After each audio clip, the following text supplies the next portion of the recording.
ॐ शन्नो मित्रः शं वरुणः शन्नो भवत्वर्यमा शन्न इन्द्रो बृहस्पतिः शन्नो विष्णुरुक्रमः नमो ब्रह्मणे नमस्ते वायो त्वमेव प्रत्यक्षं ब्रह्मासि त्वमेव प्रत्यक्षं ब्रह्म वदिष्यामि ऋतं वदिष्यामि सत्यं वदिष्यामि तन्मामवतु तद्वक्तारमवतु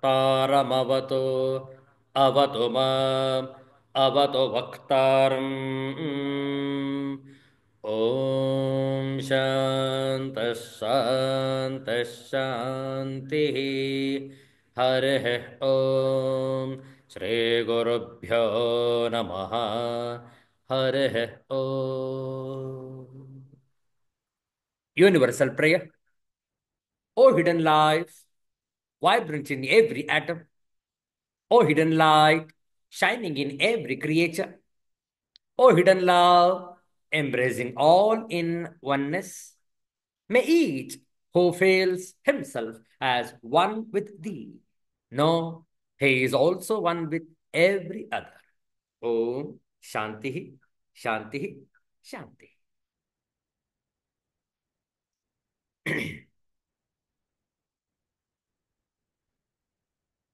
Today we'll chant different stotrams or a variety of shlokas. You may also kindly join me in this chanting. ಸಾಹಿತ್ಯವನ್ನು ಪರದೆ ಮೇಲೆ ಹಂಚಿಕೊಂಡಿದ್ದೇವೆ. ಒಟ್ಟಿಗೆ ಅನೇಕ ಶ್ಲೋಕಗಳ ಪಾರಾಯಣವನ್ನು ಮಾಡೋಣ. ಓಂ ಸಹನಾಭವತು ಸಹನೌ ಭುನಕ್ತು ಸಹ ವೀರ್ಯಂಕರವಹೈ ತೇಜಸ್ವಿನಾವಧತಮಸ್ತು ಮಾ ವಿದ್ವಿಷಾವಹೈ. ಓಂ ಶಾಂತಃ ಶಾಂತಃ ಶಾಂತಿಃ. ಶ್ರೀ ಗಣೇಶಾಯ ನಮಃ. ಶ್ರೀ ಸರಸ್ವತ್ಯೈ ನಮಃ. ಶ್ರೀಪಾದವಲ್ಲಭ ನರಸಿಂಹ ಸರಸ್ವತಿ ಶ್ರೀ ಗುರುದತ್ತಾತ್ರೇಯಾಯ ನಮಃ. ಶುಕ್ಲಾಂಬರಧರಂ ವಿಷ್ಣುಂ ಶಶಿವರ್ಣಂ ಚತುರ್ಭುಜಂ ಪ್ರಸನ್ನವದನಂ ಧ್ಯಾಯೇತ್ ಸರ್ವವಿಘ್ನೋಪಶಾಂತಯೇ. ಅಗಜಾನನ ಪದ್ಮಾರ್ಕಂ ಗಜಾನನಮಹರ್ನಿಶಂ ಅನೇಕದಂ ತಂ ಭಕ್ತಾನಾಂ ಏಕದಂತಮುಪಾಸ್ಮಹೇ. ವಕ್ರತುಂಡ ಮಹಾಕಾಯ ಕೋಟಿ ಸೂರ್ಯ ಸಮಪ್ರಭ ನಿರ್ವಿಘ್ನಂ ಕುರು ಮೇ ದೇವ ಸರ್ವಕಾರ್ಯೇಷು ಸರ್ವದಾ. ಸರಸ್ವತಿ ನಮಸ್ತುಭ್ಯಂ ವರದೆ ಕಾಮರೂಪಿಣಿ. ವಿದ್ಯಾರಂಭಂ ಕರಿಷ್ಯಾಮಿ ಸಿದ್ಧಿರ್ಭವತು ಮೇ ಸದಾ. ನಮಸ್ತೆಸ್ತು ಮಹಾಮಾಯೇ ಶ್ರೀಪೀಠೆ ಸುರಪೂಜಿತೆ.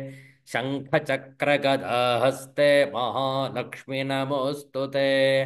अन्नपूर्णे सदा पूर्णे शङ्करप्राणवल्लभे. ज्ञानवैराग्यसिद्ध्यर्थं भिक्षां देहि च पार्वती. सर्वमङ्गलमाङ्गल्ये शिवे सर्वार्थसाधिके. शरण्ये त्र्यम्बके गौरि नारायणि नमोऽस्तु ते.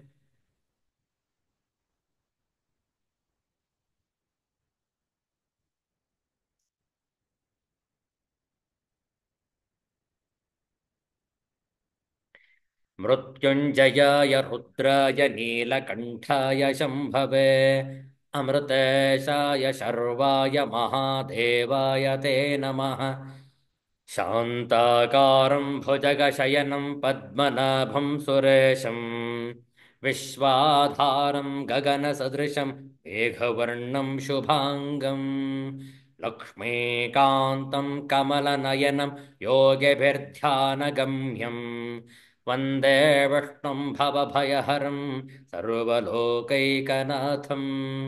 रामाय रामभद्राय रामचन्द्राय वेधसे रघुनाथाय नाथाय सीतायाः पतये नमः कृष्णाय वासुदेवाय देवकीनन्दनाय च नन्दगोपकुमाराय गोविन्दाय नमो नमः नमः सूर्याय चन्द्राय मङ्गलाय बुधाय च गुरुशुक्रश्च निभ्यश्च राहवे केतवे नमः नीलाञ्जनसमाभासं रविपुत्रं यमाग्रजं छायामार्ताण्डसम्भूतं तं नमामि शनैश्चरम्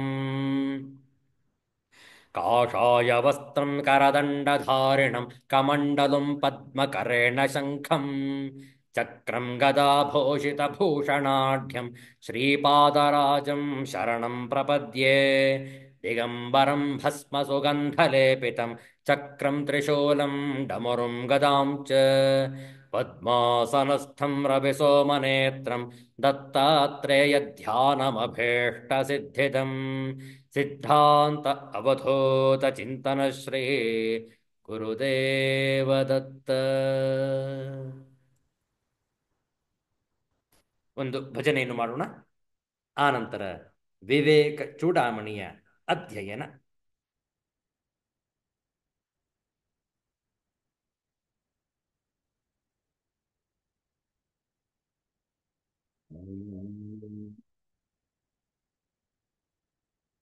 ಒಂದು ಸುಂದರವಾದ ದೇವಿ ಭಜನೆ. ಇಂದು ಆಶ್ವಯುಜ ಮಾಸದ ಶುದ್ಧ ಬಿದಿಗೆ ನವರಾತ್ರಿ ಮಹೋತ್ಸವದ ದಸರಾ ಹಬ್ಬದ ನಾಡ ಹಬ್ಬದ 2ನೆಯ ದಿನ ಅತ್ಯಂತ ವೈಭವಯುತವಾಗಿ ಆಚರಿಸಲ್ಪಡುವಂತಹ ನವರಾತ್ರಿ ಉತ್ಸವದಲ್ಲಿ ಈ ಬಿದಿಗೆಯ ಸಂದರ್ಭದಲ್ಲಿ ಒಂದು ದೇವಿ ಭಜನೆ ಹೇಳಿಕೊಡ್ತೇವೆ. ಪುನರಾವರ್ತಿಸುವುದು.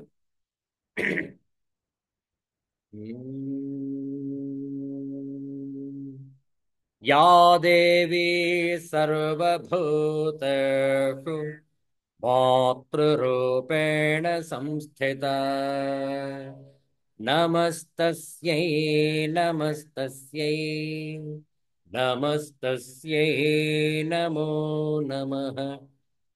ಯಾ ದೇವಿ ಸರ್ವಭೂತೇಷು ಬುದ್ಧಿರೂಪೇಣ ಸಂಸ್ಥಿತಾ ನಮಸ್ತಸ್ಯೈ ನಮಸ್ತಸ್ಯೈ ನಮಸ್ತಸ್ಯೈ ನಮೋ ನಮಃ. ಯಾ ದೇವಿ ಸರ್ವಭೂತೇಷು ಶಕ್ತಿರೂಪೇಣ ಸಂಸ್ಥಿತಾ ನಮಸ್ತಸ್ಯೈ ನಮಸ್ತಸ್ಯೈ ನಮಸ್ತಸ್ಯೈ ನಮೋ ನಮಃ. ನಮಸ್ತಸ್ಯೈ ನಮೋ ನಮಃ.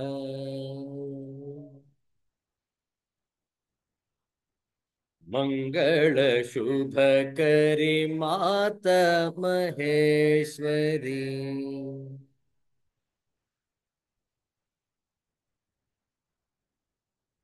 ಮಂಗಳ ಶುಭಕರಿ ಮಾತಾ ಮಹೇಶ್ವರಿ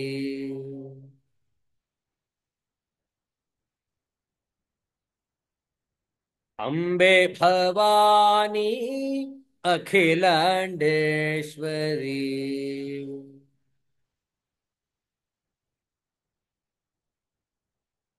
ಅಂಬೆ ಭವಾನಿ ಅಖಿಲಾಂಡೇಶ್ವರಿ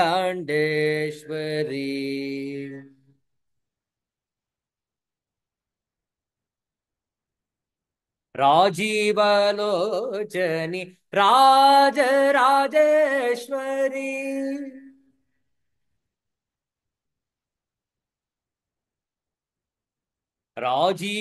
ರಾಜೀವಲೋಚನಿ ರಾಜರಾಜೇಶ್ವರಿ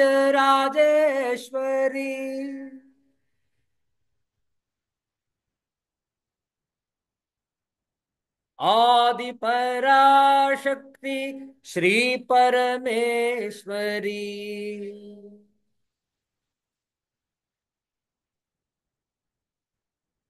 आदि पराशक्ति श्री परमेश्वरी।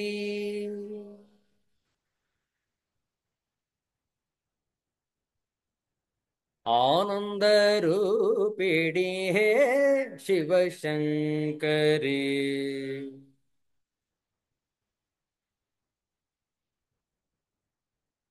आनंद रूपिणी हे शिव शंकरी।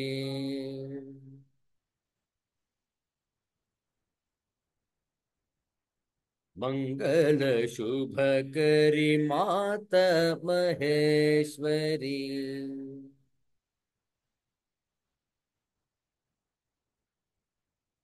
अम्बे भवानी अखिलांडेश्वरी।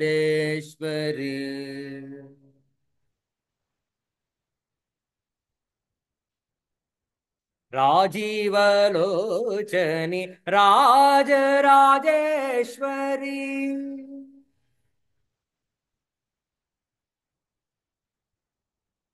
आदि पराशक्ति श्री परमेश्वरी।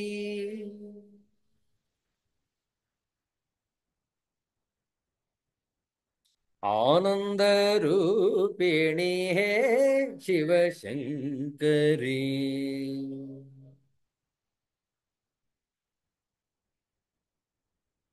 मंगल शुभ करी मात महेश्वरी।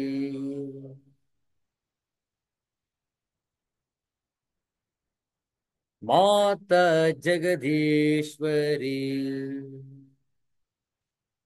माता सर्वेश्वरी।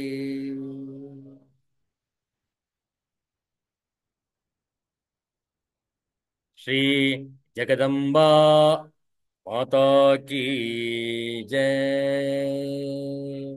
सिद्धांत अवधूत चिंतन श्री गुरुदेव दत्त। जय जय रघुवीर समर्थ। श्री सद्गुरुनाथ महाराज की जय। हर हर नमः पार्वती पतये। हर हर महादेव शंभो। ವಿವೇಕ ಚೂಡಾಮಣಿಯ ಕೆಲವು ಶ್ಲೋಕಗಳ ಪಾರಾಯಣ. ಪ್ರತಿಯೊಂದು ಶ್ಲೋಕವನ್ನು ಹೇಳಿಕೊಡ್ತೇವೆ, ತಾವು ಪುನರಾವರ್ತಿಸಬಹುದು.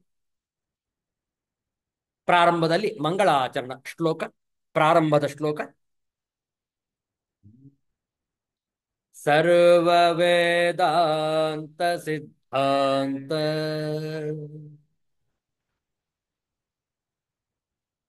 ಗೋಚರಂ ತಮ ಗೋಚರಂ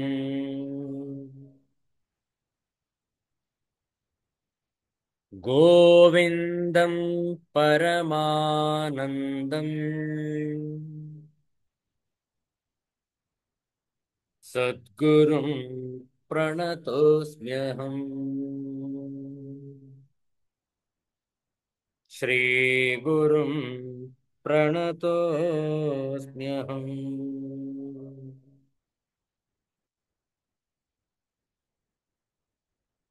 171ನೆಯ ಶ್ಲೋಕದಿಂದ ಪಾರಾಯಣ ಆರಂಭ. 176ನೆಯ ಶ್ಲೋಕದವರೆಗೆ ಪುನರಾವರ್ತಿಸುವುದು.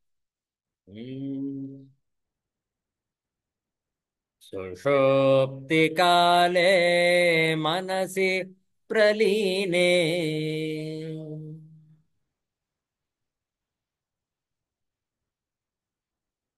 ನೈವಾಸ್ತಿ ಕಿಂಚಿತ್ ಸಕಲ ಪ್ರಸಿದ್ಧೇಃ.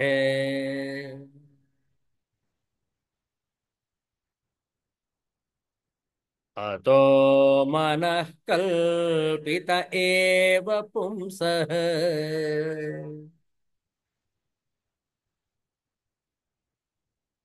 संसार एतस्य न वस्तुतोऽस्ति.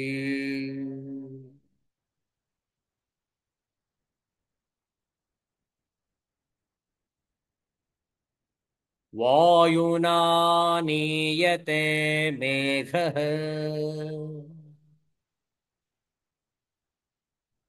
पुनस्तेनैव नीयते।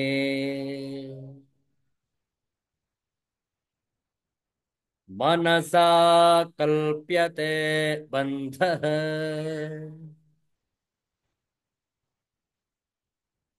मोक्षस्तेनैव कल्प्यते।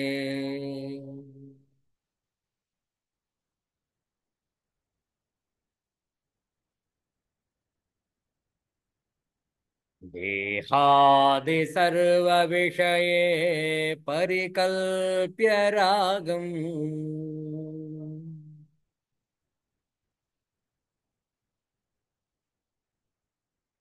बध्नाति तेन पुरुषं पशुवत् गुणेन।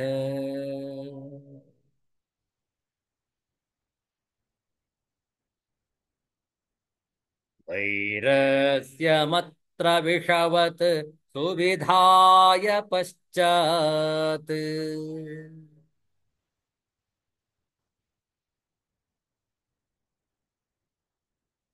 येनं विमोचयति तन्मन एव बन्धात्।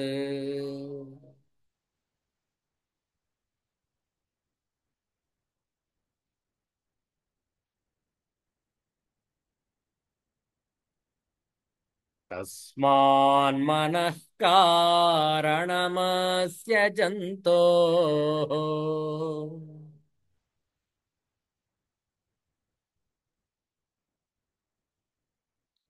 बन्धस्य मोक्षस्य च वा विधाने।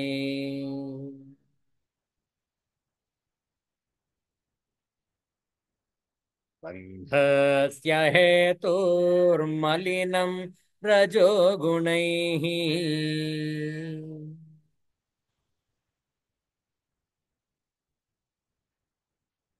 मोक्षस्य शुद्धं विरजस्तमस्कम्।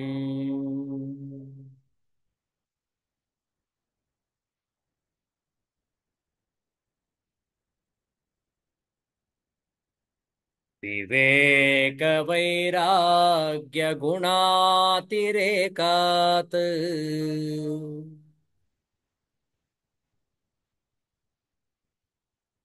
शुद्धत्वमासाद्य मनो विमुक्तैः।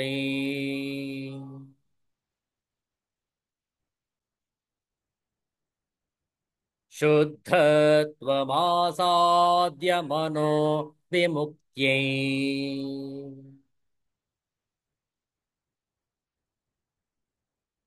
भवत्यतो बुद्धिमतो मुमुक्षोः,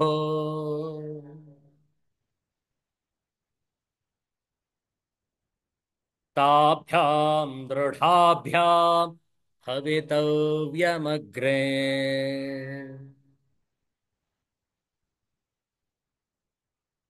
ಕೊನೆಯ ಶ್ಲೋಕ. ಮನೋ ನಾಮ ಮಹಾವ್ಯಾಘ್ರಃ, ವಿಷಯಾರಣ್ಯಭೂಮಿಷು,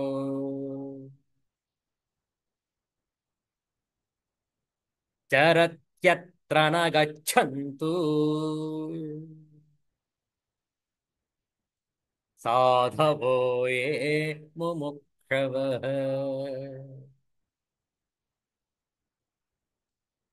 ಓಂ ಶಾಂತಃ ಶಾಂತಃ ಶಾಂತಿಃ. ಹರಿಃ ಓಂ. ಶ್ರೀ ಗುರುಭ್ಯೋ ನಮಃ. ಹರಿಃ ಓಂ.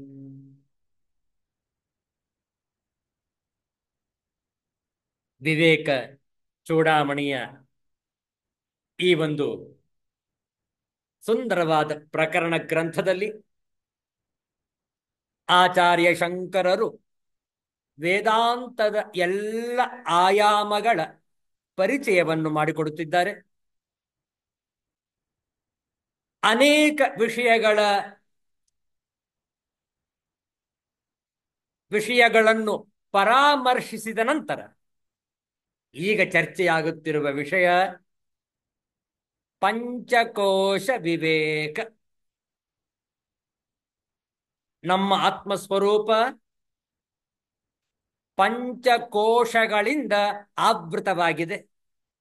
ಆದ್ದರಿಂದಲೇ ನಮಗೆ ಆತ್ಮಸ್ವರೂಪ ಗೋಚರವಾಗುತ್ತಿಲ್ಲ, ಅನುಭಾವವಾಗುತ್ತಿಲ್ಲ. ಒಂದೇ ಒಂದು ಕಾರಣ, ನಮ್ಮ ಅಜ್ಞಾನ. ಈ ಪಂಚಕೋಶಗಳು ನಮ್ಮ ಆತ್ಮಸ್ವರೂಪವನ್ನು ಮುಚ್ಚಿಬಿಟ್ಟಿವೆ. ಯಾವುದು ಆ ಪಂಚಕೋಶಗಳು? ಅನ್ನಮಯ ಕೋಶ, ಪ್ರಾಣಮಯ ಕೋಶ, ಮನೋಮಯ ಕೋಶ, ವಿಜ್ಞಾನಮಯ ಕೋಶ, ಆನಂದಮಯ ಕೋಶ. ಈಗಾಗಲೇ ಅನ್ನಮಯ ಕೋಶ, ಪ್ರಾಣಮಯ ಕೋಶ ಇವೆರಡನ್ನು ವಿಚಾರ ಮಾಡಿದ್ದೇವೆ. ಈಗ ಚರ್ಚೆಯಾಗುತ್ತಿರುವ ವಿಷಯ ಮನೋಮಯ ಕೋಶ. ಅತ್ಯಂತ ವಿಸ್ತಾರವಾಗಿ ಆಚಾರ್ಯ ಶಂಕರರು ವರ್ಣಿಸುತ್ತಿರುವರು ಮನಸ್ಸಿನ ಬಗ್ಗೆ. ಎಚ್ಚರಿಕೆ ಕೊಟ್ಟರು. ಕಳೆದ ವಾರ ನಾವು ಭೇಟಿಯಾಗಿದ್ದಾಗ ಕೊನೆಯ ಶ್ಲೋಕ ಆಚಾರ್ಯ ಶಂಕರರು ಎಚ್ಚರಿಕೆ ಕೊಡ್ತಾ ಇದ್ದಾರೆ ಎಲ್ಲ ಸಾಧಕರಿಗೂ. ಹೇ ಸಾಧಕರೇ, ಎಚ್ಚರಿಕೆ, ಮನಸ್ಸು ವ್ಯಾಘ್ರ ಇದ್ದ ಹಾಗೆ. ವ್ಯಾಘ್ರ ಹುಲಿ, ಭಯಂಕರವಾದ ಮಾನವ ಮಾಂಸವನ್ನು ಕೂಡ ತಿನ್ನುವ ಭಯಂಕರವಾದ ಉಗ್ರವಾದ ಘೋರವಾದ ಪ್ರಾಣಿ ಹುಲಿ, ಸಿಂಹ, ಚಿರತೆ. ಹೌದಲ್ಲ? ಮನಸ್ಸನ್ನು ಹುಲಿ ಪ್ರಾಣಿಗೆ ಹೋಲಿಸ್ತಾರೆ. ಕಾರಣ ಅದು ನರಭಕ್ಷಕ. ನಮಗೆ ಗೊತ್ತಿಲ್ಲದೆ ವಿಷಯಗಳ ಅರಣ್ಯದಲ್ಲಿ ಅಡ್ಡಾಡುತ್ತಿದ್ದರೆ ಮನಸ್ಸೆಂಬ ಹುಲಿ ಬಂದು ತಿಂದಾಕ್ಬಿಡುತ್ತೆ ಆತನನ್ನು. ಕಾರಣ, ಅವನು ಯಾಕೆ ವಿಷಯಗಳಲ್ಲಿ ಅಡ್ಡಾಡಬೇಕಾಗಿತ್ತು? ಅವನು ಆತ್ಮಸ್ವರೂಪದಲ್ಲಿ, ಪರಮಾತ್ಮನ ಧ್ಯಾನದಲ್ಲಿ, ಭಜನೆ ಕೀರ್ತನೆಯಲ್ಲಿ ಮನಸ್ಸನ್ನು ಇಡಬೇಕಿತ್ತು. ಅದು ಬಿಟ್ಟು ವಿಷಯಗಳಲ್ಲಿ, ಭೋಗಗಳಲ್ಲಿ, ಇಂದ್ರಿಯ ಸುಖದಲ್ಲಿ ಆತ ತನ್ನ ಇಂಗಿತವನ್ನು ವ್ಯಕ್ತಪಡಿಸಿದ್ದ. ಸಿಕ್ಕಾಕೊಂಡ ಮನಸ್ಸಿನ ಹುಲಿಗೆ. ವಿಚಾರ ಮಾಡಿ, ಹುಲಿ ಒಮ್ಮೆ ಬಾಯಿ ಹಾಕಿದರೆ ಸಾಕು, ಅದು ಪ್ರಾಣವನ್ನು ತೆಗೆಯುವವರೆಗೂ ಕೂಡ ಬಿಡುವುದಿಲ್ಲ. ಆದ್ರಿಂದ ಆಚಾರ್ಯ ಶಂಕರರು ಎಚ್ಚರಿಕೆ ಕೊಡ್ತಾ ಇದ್ದಾರೆ. ನೋಡಿ ಸಾಧಕರೇ, ವಿಷಯಗಳ ಅರಣ್ಯದಲ್ಲಿ ಅಡ್ಡಾಡಬೇಡಿ. ಮಹಾಘಾತುಕ, ಮಹಾಭಯಂಕರ. ಅದು ಅತ್ಯಂತ ಅಡ್ಡ ಪರಿಣಾಮವನ್ನು ಬೀರುವುದು. ಆತ್ಮಸ್ವರೂಪದಲ್ಲಿ ನೆಲೆ ನಿಲ್ಲಿ, ಧ್ಯಾನಾಭ್ಯಾಸವನ್ನು ಮಾಡಿ, ಪವಿತ್ರಾತ್ಮರಾಗಿ ಬಾಳಿ. ನೋಡಿ, ಮುಂದಿನ ಶ್ಲೋಕದಲ್ಲೂ ಕೂಡ ಮನಸ್ಸಿನ ಬಗ್ಗೆ ಎಚ್ಚರಿಕೆ ಕೊಡ್ತಾ ಇದ್ದಾರೆ ಆಚಾರ್ಯ ಶಂಕರ್. ನೋಡುವ 177ನೇ ಶ್ಲೋಕ. ಮನಃ ಪ್ರಸೂತೆ ವಿಷಯಾನ ಶೇಷಾನ್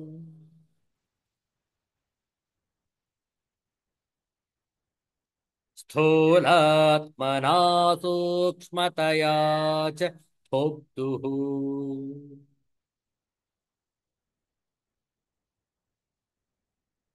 ಶರೀರ ವರ್ಣಾಶ್ರಮ ಜಾತಿ ಭೇದಾನ್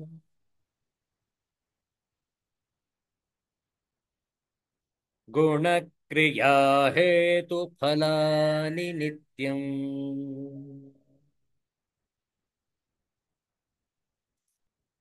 ಮತ್ತೊಮ್ಮೆ, ಮನಃ ಪ್ರಸೂತೆ ವಿಷಯಾನ ಶೇಷಾನ್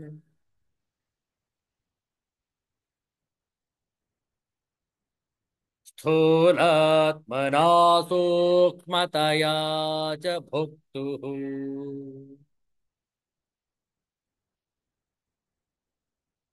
ಶರೀರ ವರ್ಣಾಶ್ರಮ ಜಾತಿ ಭೇದ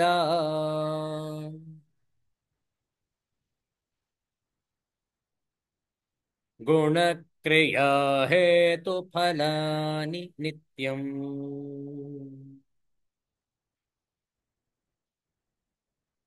ಮೊದಲು ಹಿಂದಿಯ ಭಾವಾನುವಾದ, ಆನಂತರ ಆಂಗ್ಲ ಭಾಷೆ ಭಾವಾನುವಾದ, ಆನಂತರ ಕನ್ನಡದಲ್ಲಿ पदच्छेद अन्वयार्थ तात्पर्य. मन ही संपूर्ण स्थूल सूक्ष्म विषयों को, शरीर वर्ण आश्रम जाति आदि भेदों को तथा गुण क्रिया हेतु और फलादि को भोक्ता के लिए नित्य उत्पन्न करता रहता है. ಮನಸ್ಸಿನ ಒಂದು ಪೋರ್ಟ್ಫೋಲಿಯೋ, ಅದು ಮನಸ್ಸಿನ ಜವಾಬ್ದಾರಿ. ಏನ್ ಮಾಡ್ತಾ ಇದೆ ಮನಸ್ಸು ನೋಡಿ. ಆಂಗ್ಲ ಭಾಷೆಯ ತಾತ್ಪರ್ಯ: the mind continually produces for the experiencer all sense objects without exception, whether perceived as gross, sthula, or fine, sukshma. The differences of body, caste, order of life, and tribe, as well as the varieties of qualification, action, means, and results. What is the meaning of gross or fine, sthula or sukshma? In the waking and dream states respectively. ಸ್ಥೂಲ ಅಂದರೆ ಜಾಗೃತ ಅವಸ್ಥೆ, ಸೂಕ್ಷ್ಮವೆಂದರೆ ಸ್ವಪ್ನಾವಸ್ಥೆ. ಸ್ಥೂಲ ಶರೀರ, ಸೂಕ್ಷ್ಮ ಶರೀರ. Action to obtain desired results, ಕ್ರಿಯೆಗಳು. Means for these actions, ಹೇತು. ರಿಸಲ್ಟ್ಸ್, ಫಲ, such as enjoyment or liberation, etc. ಎಲ್ಲ ವಿಭಾಗಗಳಲ್ಲೂ ಮನಸ್ಸು ವಿಧ ವಿಧವಾಗಿ ಕಾರ್ಯ ಮಾಡುತ್ತವೆ. ನೋಡಿ ಪದಚ್ಛೇದ: ಮನಃ ಪ್ರಸೂತೆ ವಿಷಯಾನ್ ಅಶೇಷಾನ್ ಸ್ಥೂಲಾತ್ಮನ ಸೂಕ್ಷ್ಮತಯಾ ಚ ಭೋಕ್ತು ಶರೀರ ವರ್ಣ ಆಶ್ರಮ ಜಾತಿ ಭೇದಾನ್ ಗುಣ ಕ್ರಿಯಾ ಹೇತು ಫಲಾನಿ ನಿತ್ಯಂ. ಅನ್ವಯಾರ್ಥ ನೋಡಿಕೊಳ್ಳಿ.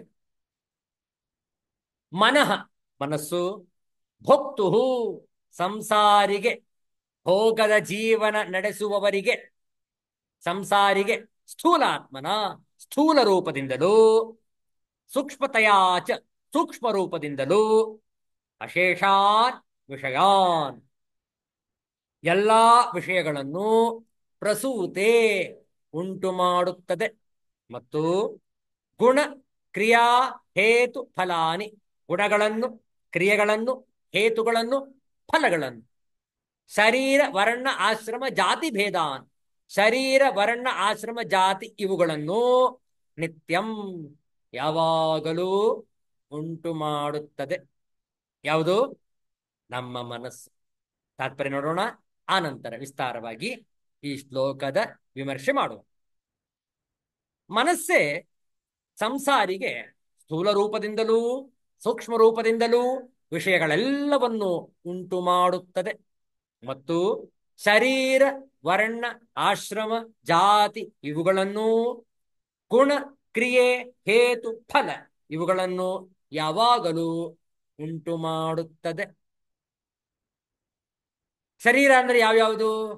ದೇವ, ತಿರ್ಯಂಗ್, ಮನುಷ್ಯರೇ ಮೊದಲಾದವರ ಶರೀರಗಳು. ಮನಸ್ಸು ಭೇದ ಮಾಡುತ್ತೆ ನೋಡಿ.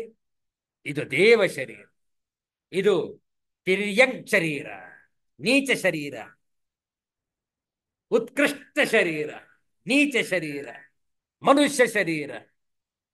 ಅನೇಕ ದೇಹಗಳು, ಅನೇಕ ರೀತಿಯಾದಂತಹ ಬಗೆಗಳು. ಹಾಗೆ ಗುಣ ಅಂದ್ರೆ ಯಾವುದು? ಶಬ್ದಾದಿಗಳು, ಎಲ್ಲ ವಿಷಯಗಳು. ಹೌದಲ್ಲ? ಗುಣದಲ್ಲಿ 3 ತರಹ ಗುಣ: ರಜೋಗುಣ, ಸತ್ವಗುಣ, ತಮೋಗುಣ. ಅಥವಾ ಶಬ್ದಾದಿಗಳು ಅಂದ್ರೆ ಶಬ್ದ, ಸ್ಪರ್ಶ, ರೂಪ, ರಸ, ಗಂಧ ಇವೆಲ್ಲ ವಿಷಯಗಳು, ಗುಣಗಳು. ಆ ವಿಷಯಗಳ ಗುಣ ವಿಶೇಷಗಳು ಅಂತಲೂ ಹೇಳಬಹುದು. ಕ್ರಿಯೆಗಳು ಅಂದ್ರೆ ಯಾವುದು? ಮೇಲಕ್ಕೆ ಎಸೆಯುವಿಕೆ ಮೊದಲಾದವು. ಅಂದ್ರೆ ಏನು? ಎಲ್ಲ ಕ್ರಿಯೆಗಳು, ಮೇಲೆಗೆ ಹಾರ್ಕೊಂಡು ಹೋಗೋದು, ಕೆಳಗೆ ಇಳಿಯೋದು, ಓಡೋದು, ನಡೆಯೋದು, ಆಘ್ರಾಣಿಸುವುದು, ಆಹಾರ ಸೇವನೆ ಮಾಡುವುದು, ಶಬ್ದಗಳನ್ನು ಕೇಳಿಸ್ಕೊಳ್ಳೋದು, ರೂಪಗಳನ್ನು ನೋಡುವಂಥದ್ದು. ನೋಡಿ, ಎಲ್ಲ ಕ್ರಿಯೆಗಳು ಒಬ್ಬೊಬ್ಬರದು ಒಂದೊಂದು ರೀತಿ, ಮನಸ್ಸು ಒಬ್ಬೊಬ್ಬರಿಗೆ ಒಂದೊಂದು ರೀತಿಯಾಗಿ ತೋರಿಸುತ್ತವೆ ಈ ವಿಷಯಗಳನ್ನು.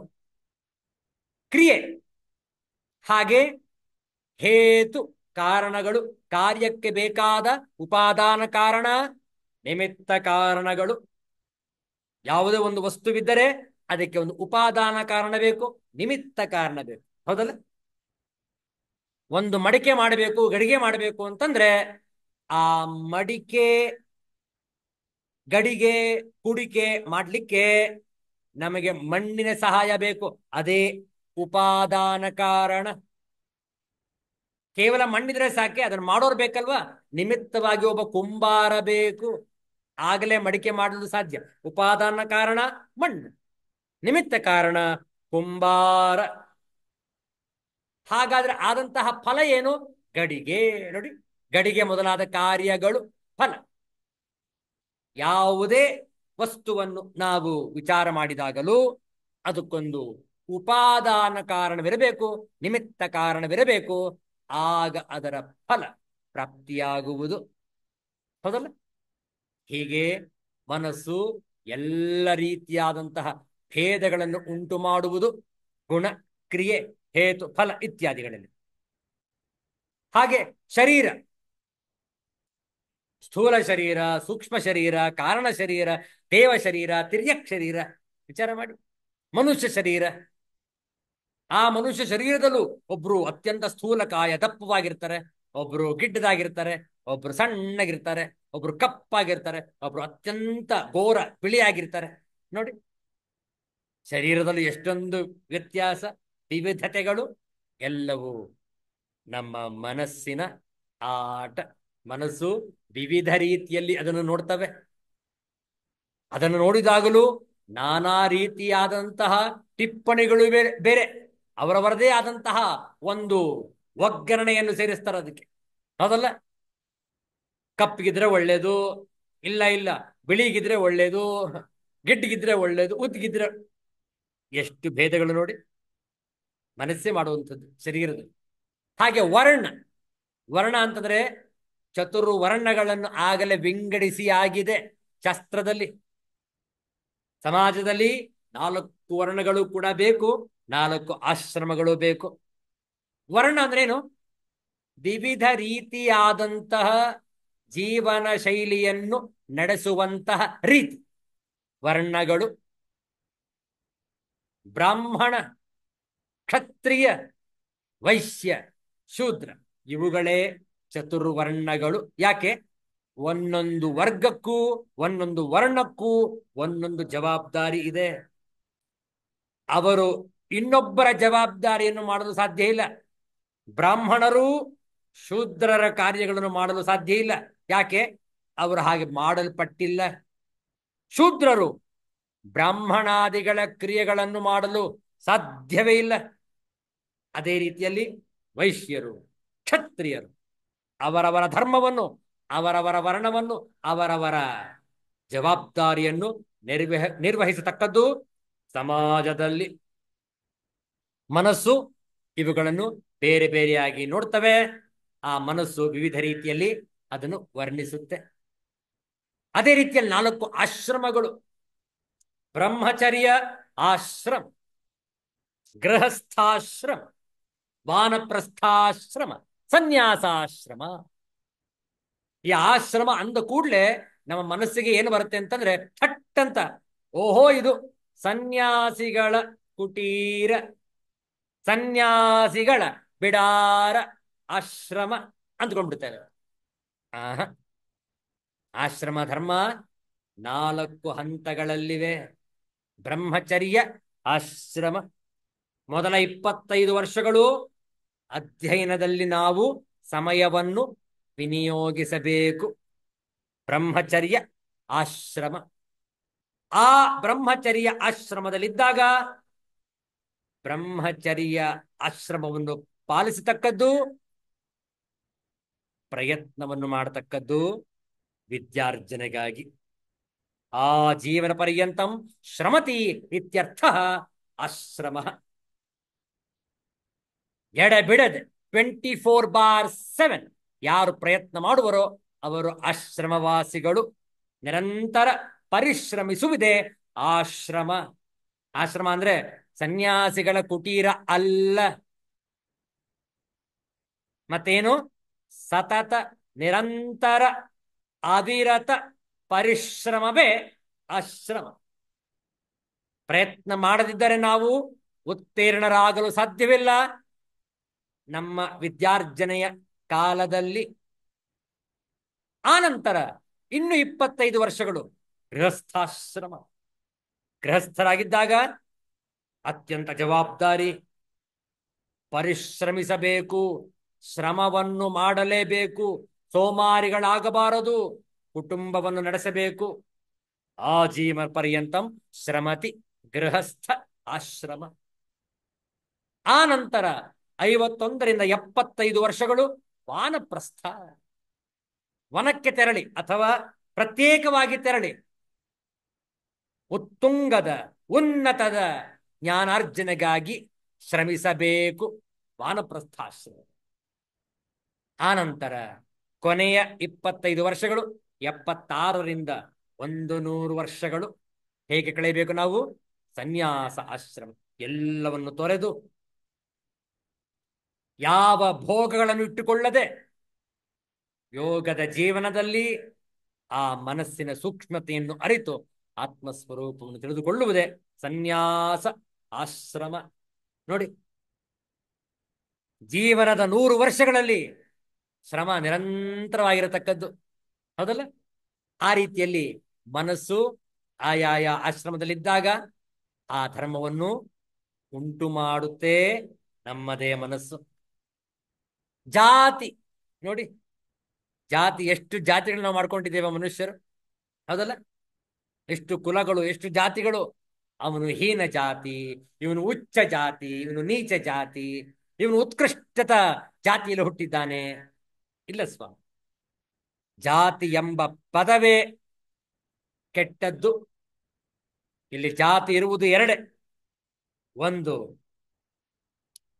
ಪುರುಷ ಜಾತಿ, ಮತ್ತೊಂದು ಮಹಿಳೆ ಜಾತಿ. ಅದನ್ನು ವಿಂಗಡಣೆ ಮಾಡಬಾರದು, ಕಾರಣ ಮನುಷ್ಯರೆಲ್ಲರೂ ಒಂದೇ. ವಿಚಾರ ಮಾಡಿ, ಜಾತಿ ಅತ್ಯಂತ ಕೆಟ್ಟದಾದಂತಹ ಪದ ನಮ್ಮ ಸಾತ್ವಿಕ ಸಮಾಜದಲ್ಲಿ. ಆದರೆ ಅನೇಕರು ತಮ್ಮ ಸ್ವಾರ್ಥಕ್ಕಾಗಿ, ಸರ್ಕಾರದ ಅನೇಕ ಒಂದು ಲಾಭವನ್ನು ಪಡೆದುಕೊಳ್ಳುವುದಕ್ಕಾಗಿ ಅನೇಕ ರೀತಿಯಾದಂತಹ ಯೋಜನೆಗಳು ಜಾತಿಶಃ ವಿಭಾಗವಾಗಿದೆ, ಹೌದಲ್ಲ? ಇವರು OBC, ಅದರ್ ಬ್ಯಾಕ್ವರ್ಡ್ ಕ್ಲಾಸಸ್. ಇವರು ST, ಶೆಡ್ಯೂಲ್ಡ್ ಟ್ರೈಬ್. ಇವರು SC, ಶೆಡ್ಯೂಲ್ಡ್ ಕ್ಯಾಸ್ಟ್. ಅವರಿಗೆಲ್ಲ ಬೇರೆ ರೀತಿಯಾದ ಸೌಲಭ್ಯ. ಇವರು ಮೈನಾರಿಟೀಸ್. ನೋಡಿ, ಅವರಿಗೆಲ್ಲ ಆ ಸರ್ಕಾರದ ಯೋಜನೆಗಳಲ್ಲಿ ಪ್ರತ್ಯೇಕವಾದಂತಹ ಸ್ಥಾನಮಾನ. ಯಾಕೆ ಸ್ವಾಮಿ? ದೇವರೆಲ್ಲರನ್ನು ಕೂಡ ಒಂದೇ ರೀತಿಯಲ್ವ ಮಾಡಿರೋದು? ಅವರ ಬುದ್ಧಿ ನಮ್ಮ ಬುದ್ಧಿ ಬೇರೆ ಬೇರೆ ಏನು? ಸಂಸ್ಕಾರವಿದ್ದರೆ ಎಲ್ಲರೂ ಕೂಡ ಬುದ್ಧಿವಂತರೆ, ಹೌದಲ್ಲ? ಈ ರೀತಿಯಲ್ಲಿ ಮನಸ್ಸು ವಿವಿಧ ಬಗೆಯಲ್ಲಿ ಜಾತಿಯನ್ನು ಕಲ್ಪಿಸುತ್ತೆ. ಈ ರೀತಿಯಾದಂತಹ ಭೇದಗಳನ್ನು, ವಿಭಾಗಗಳನ್ನು ನಮ್ಮ ಮನಸ್ಸೇ ಮಾಡುವುದು. ವಾಸ್ತವಾಂಶದಲ್ಲಿ ಯಾವ ಭೇದಗಳು ಇರುವುದಿಲ್ಲ ಆತ್ಮಸ್ವರೂಪದಲ್ಲಿ. ಆದ್ದರಿಂದ ಈ ಮನಸ್ಸಿನ ಬಗೆಯ, ಮನಸ್ಸಿನ ವಿವಿಧತೆಯ ಬಗ್ಗೆ ಆಚಾರ್ಯ ಶಂಕರರು ಇಲ್ಲಿ ಉದಾಹರಿಸಿ ತೋರಿಸುತ್ತಿರುವರು. ಮುಂದೆ ನೋಡುವ 178ನೇ ಶ್ಲೋಕ. ಅಸಂಗಚಿದ್ರೂಪಮಮುಂ ವಿಮೋಹ್ಯ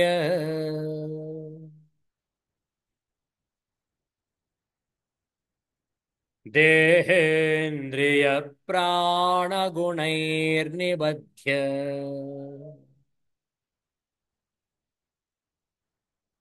ಅಹಂ ಮಮೇತಿ ಭ್ರಮಯತ್ಯಜಸ್ರಂ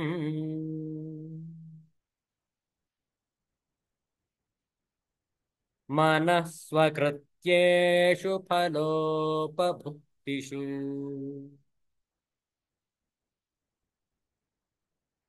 ಮತ್ತೊಮ್ಮೆ असङ्गचिद्रूपममुं विमोह्य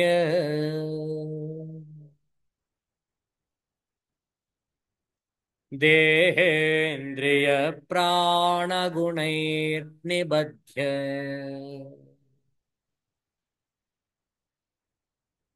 अहं ममेति भ्रमयत्यजस्रम्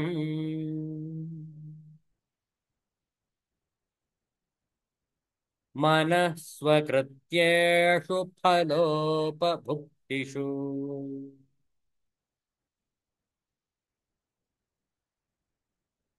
इस असंग चिद्रूप आत्मा को मोहित करके तथा इसे देह इंद्रिय प्राणादि गुणों से बांध कर यह मन ही इसको मैं मेरा भाव से अपने कर्म और उनके फलोपभोग में निरंतर भटकता है। ನೋಡಿ ಮನಸ್ಸು ಯಾವ ರೀತಿ ಕೆಲಸ ಮಾಡುತ್ತೆ। 178ನೇ ಶ್ಲೋಕ ಆಂಗ್ಲ ಭಾಷೆಯ ತಾತ್ಪರ್ಯ. deluding the jiva who is unattached, pure intelligence, and binding him by the ties of body, organs, and pranas, the mind causes him to wander with ideas of I and mine amidst the varied enjoyment of results achieved by himself. Binding pranas ಅಂದ್ರೆ ಅರ್ಥ ಏನು? Strictly speaking it is our attachment for these that binds us. ನಮ್ಮ ಮನಸ್ಸಿನ ಮೋಹವೇ ನಮ್ಮ ಬಂಧನಕ್ಕೆ ಕಾರಣ. ನೋಡಿ ಬಹಳ ಚೆನ್ನಾಗಿದೆ ಪದಚ್ಛೇದ. ಅಸಂಗ ಚಿದ್ರೂಪಂ ಅಮುಂ ವಿಮೋಹ್ಯ ದೇಹ ಇಂದ್ರಿಯ ಪ್ರಾಣ ಗುಣೈ ನಿಬಧ್ಯ ಅಹಂ ಮಮ ಇತಿ ಭ್ರಮಯತಿ ಅಜಸ್ರಂ ಮನಃ ಸ್ವಕೃತ್ಯೇಷು ಫಲ ಉಪಭುಕ್ತಿಷು. ಅನ್ವಯಾರ್ಥ ನೋಡಿಕೊಳ್ಳಿ. ಮನಃ ಮನಸ್ಸು ಅಸಂಗ ಚಿದ್ರೂಪಂ ಅಮುಂ ಸಂಗರಹಿತನೋ ಜ್ಞಾನ ಸ್ವರೂಪನೂ ಆದ ಇವನನ್ನು ದೇಹ ಇಂದ್ರಿಯ ಪ್ರಾಣ ಗುಣೈ ದೇಹ ಇಂದ್ರಿಯ ಪ್ರಾಣ ಎಂಬ ಹಗ್ಗಗಳಿಂದ ನಿಬದ್ಧ ಕಟ್ಟಿ ವಿಮೋಹ್ಯ ಭ್ರಾಂತಿಗೊಳಿಸಿ ಸ್ವಕೃತ್ಯೇಷು ತನ್ನ ಕೆಲಸಗಳಾದ ಫಲೋಪಭುಕ್ತಿಷು ಫಲೋಪಭೋಗ ಇವುಗಳಲ್ಲಿ ಅಹಂ ಮಮ ಇತಿ ನಾನು ನನ್ನದು ಎಂದು ಅಜಸ್ರಂ ಯಾವಾಗಲೂ ಭ್ರಮಯತಿ ಸುತ್ತಿಸುತ್ತದೆ. ನೋಡಿ ನಮ್ಮ ಮನಸ್ಸು ಯಾವ ರೀತಿ ಕೆಲಸ ಮಾಡಿ ನಮ್ಮನ್ನು ಘಾಸಿಗೊಳಿಸುತ್ತೆ, ಮೋಹಗೊಳಿಸುತ್ತೆ, ಭ್ರಮೆಗೆ ಒಳಪಡಿಸುತ್ತೆ. ತಾತ್ಪರ್ಯ ನೋಡಿ. ಮನಸ್ಸೇ ಅಸಂಗನೂ ಚಿದ್ರೂಪನೂ ಆದ ಇವನನ್ನು ದೇಹೇಂದ್ರಿಯ ಪ್ರಾಣಗಳ ಭಾಗ್ಯಗಳಿಂದ ಕಟ್ಟಿ ಭ್ರಾಂತಿಗೊಳಿಸಿ ತಾನೇ ಮಾಡಿಕೊಂಡ ಸುಖವೇ ಮೊದಲಾದ ಅನುಭವಗಳಲ್ಲಿ ನಾನು ನನ್ನದು ಎಂಬ ಭಾವನೆಗಳಿಂದ ಯಾವಾಗಲೂ ಸುತ್ತಿಸುತ್ತದೆ. ನಿಜಾಂಶದಲ್ಲಿ ನಮ್ಮದು ಯಾವುದೂ ಇಲ್ಲ. ಅದೆಲ್ಲಕ್ಕೂ ನಾವು ಹೇಳ್ತೇವೆ ನನ್ನದು ನನ್ನದು ನನ್ನದು, ನಾನು ನಾನು ನಾನು. ನೋಡಿ ಎಷ್ಟು ಮೋಸಕ್ಕೆ ಒಳಗಾಗ್ತೇವೆ ಈ ಮನಸ್ಸಿನಿಂದ. ಮನಸ್ಸಿನಿಂದ ನಾವು ಬಹಳ ಕಲಿಯುವುದಿದೆ. ಅದರ ಬಗ್ಗೆ ನಾವು ಬಹಳ ಜಾಗರೂಕರಾಗಿರಬೇಕು, ಎಚ್ಚರವಾಗಿರಬೇಕು. ನೋಡಿ, ಆದರೆ ನಮಗೆ ಆತ್ಮಸ್ವರೂಪವನ್ನು ಧ್ಯಾನಿಸಲು ಮನಸ್ಸೇ ಬೇಕು. ನೋಡಿ, ಮನಸ್ಸಿಗಿಂತ ಹೊರತಾಗಿ ಮತ್ತೆ ನಾವು ಬೇರೆ ಯಾವ ಸಾಧನೆಯನ್ನು ಮಾಡಲು ಸಾಧ್ಯವೇ ಇಲ್ಲ. ಆದ್ದರಿಂದ ಆ ಮನಸ್ಸಿಗೆ ಯಾವುದಾದರೂ ಒಂದು ಕಾರ್ಯವನ್ನು ಚೊಕ್ಕವಾಗಿ ಮಾಡಲು ಹೇಳಿಕೊಡಬೇಕು. ನಾವೇ ಮನಸ್ಸಿಗೆ ಸಂಸ್ಕಾರವನ್ನು ಕೊಡಬೇಕು. ವಿಚಾರ ಮಾಡಿ. ಯಾಕೆಂದ್ರೆ ಆ ಮನಸ್ಸೇ ನಮ್ಮನ್ನು ಅವನತಿಗೆ ತಳ್ಳುತ್ತೆ. ಅದೇ ನಮ್ಮ ಮನಸ್ಸೇ ಉತ್ತಮವಾಗಿ ಆ ಸಂಸ್ಕಾರವನ್ನು ಹೊಂದಿದಾಗ ನಮ್ಮನ್ನು ಉತ್ಕೃಷ್ಟ ಮಟ್ಟದಲ್ಲಿ ಏರಿಸುತ್ತೆ. ಮನಸ್ಸನ್ನು ಬಿಡ್ಲಿಕ್ಕೆ ಸಾಧ್ಯ ಇಲ್ಲ, ಆದರೆ ಆ ಮನಸ್ಸಿನ ಉತ್ಕೃಷ್ಟತೆಗೆ ನಾವು ಪ್ರಯತ್ನಿಸಬೇಕು. ಅರ್ಥಾತ್ we can never stop the thoughts in the mind. ಮನಸ್ಸಿನ ಆಲೋಚನೆಗಳ ಪ್ರವಾಹವನ್ನು ನಿಲ್ಲಿಸಲು ಯಾರಿಂದಲೂ ಸಾಧ್ಯ ಇಲ್ಲ. ಆದರೆ ಪ್ರತಿಯೊಬ್ಬರಿಗೂ ಆ ಮನಸ್ಸಿನ ಆಲೋಚನೆಗಳನ್ನು ಉತ್ಕೃಷ್ಟದ ಮಟ್ಟಿಗೆ, ಆ ಎತ್ತರಕ್ಕೆ, ಆ ಒಂದು ಪವಿತ್ರಾತ್ಮ ಚಿಂತನೆಗೆ ಪ್ರಯತ್ನಿಸಬಹುದು. ಪ್ರತಿಯೊಬ್ಬರಿಗೂ ಈ ಅವಕಾಶ ಇದೆ. ಆದ್ದರಿಂದ ಭಗವಂತ ನಮಗೆ ಆಯ್ಕೆಯನ್ನು ಮಾಡಿಕೊಟ್ಟಿದ್ದಾನೆ. ನೋಡ್ರಪ್ಪ, ಎರಡೂ ಆಯ್ಕೆಗಳಿದೆ, ಯಾವುದನ್ನು ಬೇಕೋ ಆಯ್ಕೆ ಮಾಡಿಕೊಳ್ಳಿ. ಭೋಗದ ಜೀವನವನ್ನು ನಡೆಸಿ ರೋಗಕ್ಕೆ ತುತ್ತಾಗಬೇಕೋ, ಅಥವಾ ಯೋಗದ ಜೀವನವನ್ನು ನಡೆಸಿ ಪ್ರಬುದ್ಧರಾಗಬೇಕು. ಆಯ್ಕೆ ನಿಮ್ಮದು. The choice is yours. ಆದ್ದರಿಂದ ನಾವು ಭ್ರಮೆಗೆ ಒಳಪಡುವಂತಹ ಮಾರ್ಗಕ್ಕೆ ಸಿಕ್ಕಿ ಹಾಕಿಕೊಳ್ಳದೆ ಅತ್ಯಂತ ಬಿಡುಗಡೆ, ಅತ್ಯಂತ ಸ್ವಾತಂತ್ರ್ಯಕ್ಕೆ ನಮ್ಮನ್ನು ಎಡೆಮಾಡಿಕೊಡುವಂತಹ ಸನ್ಮಾರ್ಗದಲ್ಲಿ ನಾವು ಇದ್ದಾಗ ನಮ್ಮ ಏಳಿಗೆ, ನಮ್ಮ ಪ್ರಗತಿ ಸಾಧ್ಯ. ಉಳಿದ ವಿಚಾರಗಳನ್ನು ಮುಂದಿನ ಶುಕ್ರವಾರ ಮುಂದುವರಿಸೋಣ. ಓಂ ಪೂರ್ಣಮದಃ ಪೂರ್ಣಮಿದಂ ಪೂರ್ಣಾತ್ ಪೂರ್ಣಮುದಚ್ಯತೆ ಪೂರ್ಣಸ್ಯ ಪೂರ್ಣಮಾದಾಯ ಪೂರ್ಣಮೇವಾವಶಿಷ್ಯತೆ. ಓಂ ಶಾಂತಿ ಶಾಂತಿ ಶಾಂತಿ. ಹರಿ ಓಂ. ಶ್ರೀ ಗುರುಭ್ಯೋ ನಮಃ. ಹರಿ ಓಂ. ಇಲ್ಲಿಗೆ ಇಂದಿನ ಸತ್ಸಂಗವನ್ನು ಸಂಪನ್ನಗೊಳಿಸೋಣ. ಪುನಃ ಮುಂದಿನ ಶುಕ್ರವಾರ ಮನೋಮಯ ಕೋಶದ ಅಂತಿಮ ಭಾಗದ ವಿಚಾರಗಳನ್ನು ಮಾಡಿ ನಂತರ ಮುಂದಿನ ಕೋಶ ವಿಜ್ಞಾನಮಯ ಕೋಶಕ್ಕೆ ಪಾದಾರ್ಪಣೆ ಮಾಡುವ. ಮತ್ತೆ ಭೇಟಿಯಾಗೋಣ. ಎಲ್ಲರಿಗೂ ಒಳಿತಾಗಲಿ, ಎಲ್ಲರಿಗೂ ಶುಭವಾಗಲಿ. ಜೈ ಶ್ರೀ ಗುರುದೇವ ದತ್ತ.